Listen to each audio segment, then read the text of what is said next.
Shamel Olwago. You can call me Sham. And today I'll be reading from The Pillars of Governed Mind, Chapter 3, Occupation. What this pillar is. Occupation is often understood as work, career, job, role. But at its core, it is something simpler.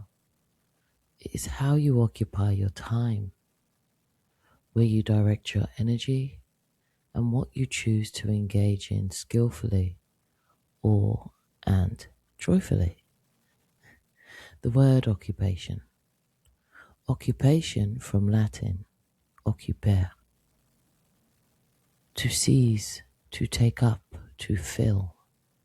At its root, it means what fills your time, what you take up, what you give your energy towards. Occupation is not only what you do for income, it's what you spend your time doing, what you apply your energy to, what you repeatedly return to. A brief history. Before highly structured systems became widespread, occupation often looked like craft, trade, skill, and service.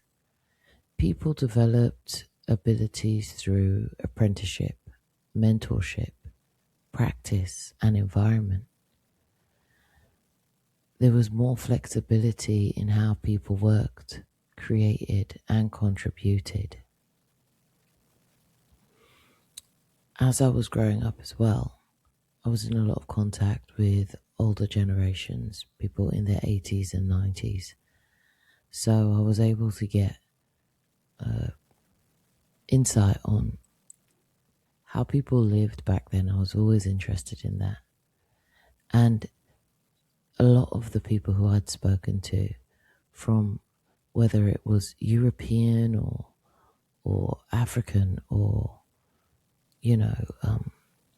Caribbean, just all across the world, all walks of life, would always speak about their occupations as something that was very much a geolocation-based choice.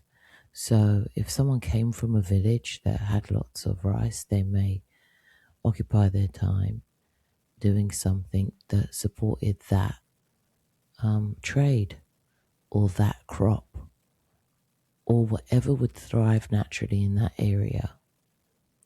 And whether that be a farmer for cows or somebody who would weave cloths or somebody who would be a tailor or a shoemaker or whatever would contribute, and they would find themselves being highly skilled in.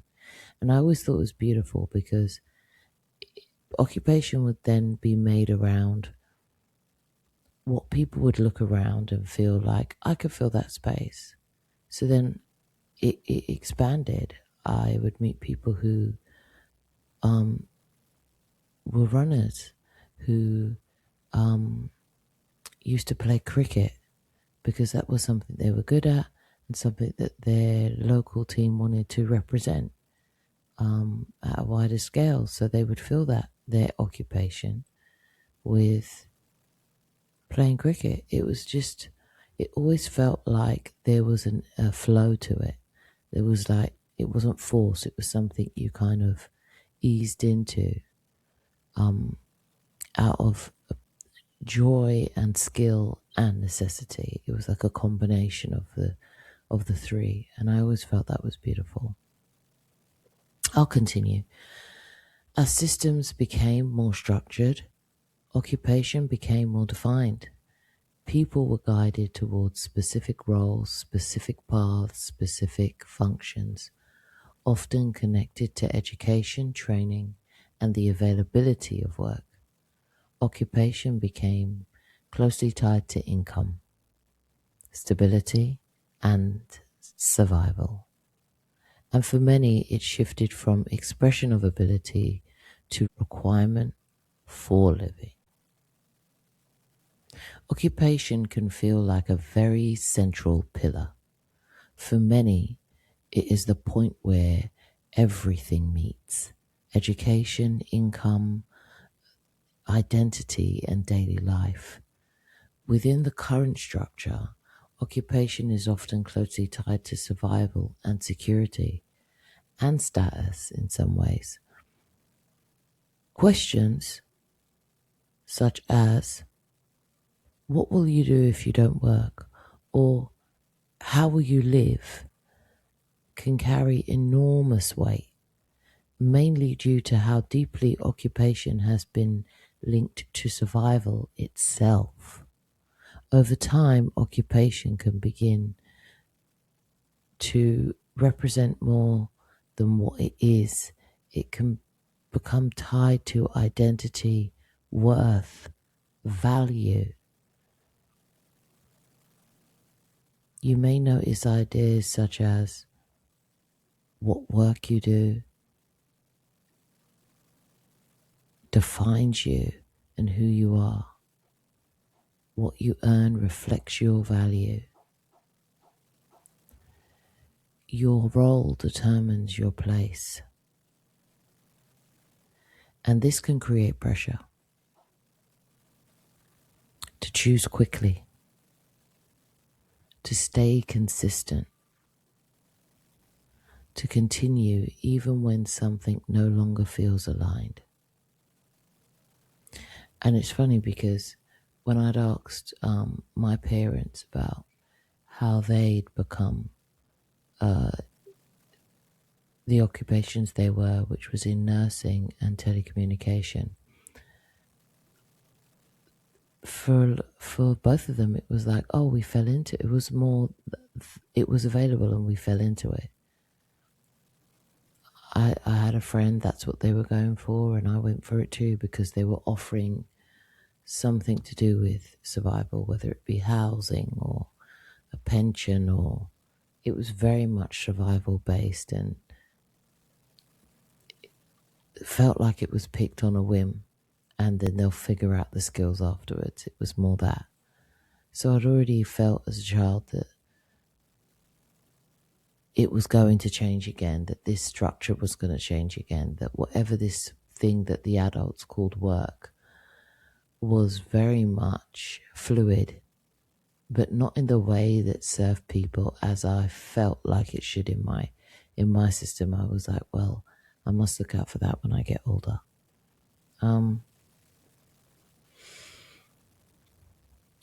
I'll continue.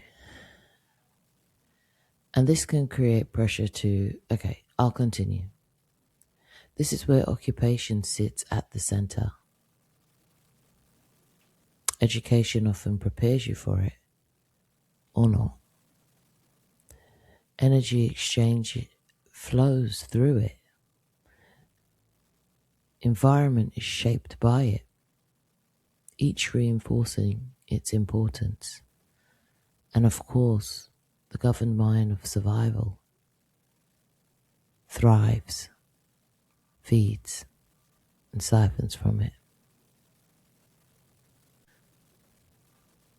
Occupation, your God voice within this pillar. There is always a moment where your inner knowing speaks. It says, that doesn't feel right. There's another way. This isn't fully me.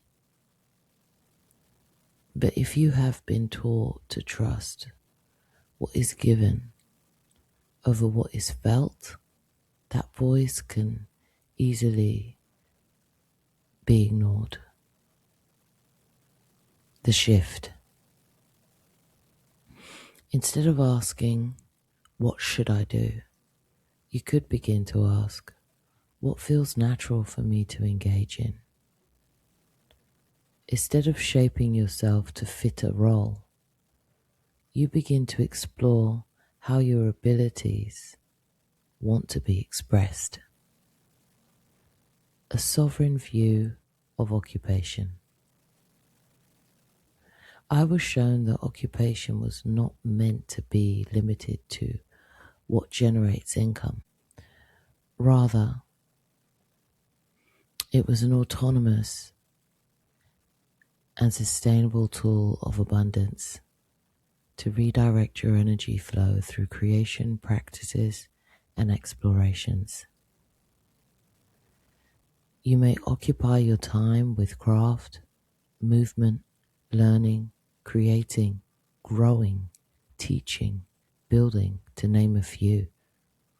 All of these are valid ways of directing your energy. There are things that you may be naturally drawn to, capable of, or interested in. These are often called talents, gifts, or innate abilities. But often, they're simply things that you're already familiar to, that you engage with easily, that you're interested in, that excites you, that brings you joy, that piques your interests. Things that your energy moves towards without force. When these abilities are supported, they expand. When they are not, they may be quiet, but not gone, just not expressed. You are not limited to one way of occupying your life. You are free to choose how your energy moves.